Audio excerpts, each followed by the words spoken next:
ముందు వీడియోలో చెప్పాను కదండి, డెకరేషన్ చేయాలి, ఈవినింగ్ భోగి పండ్లు వేద్దాము దక్షిక్ అని చెప్పి. బట్ డెకరేషన్ చేసుకొని నేను ఇలా స్మాల్గా అరేంజ్మెంట్స్ చేసుకున్నాను. మెయిన్గా వేసేది భోగి పళ్ళు అంటే రేగి పండ్లు కదా, ఇక్కడైతే దొరకలేదన్నమాట.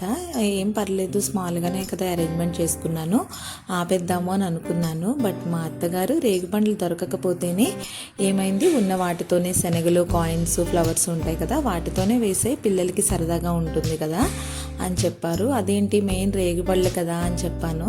రేగిపండ్లు లేకపోతే ఏమైంది, నెక్స్ట్ ఇయర్ ఇక్కడికి వస్తారు కదా, అప్పుడు బాగా చేసుకుందాము, ఉన్న వాటితోని పిల్లలు సరదా పడతారు కదా చేసేయంటే నేను ఇంకా అలా చేసేసాను అనమాట.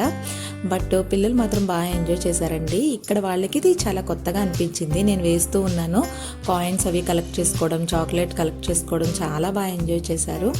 ఇందుకే మీకు ఈ వీడియో నచ్చితే తప్పకుండా లైక్ చేయండి. మన ఛానల్ సబ్స్క్రైబ్ చేసుకోకుండా చూస్తున్నట్టయితే సబ్స్క్రైబ్ అయితే చేసేసుకోండి. Thank you for watching.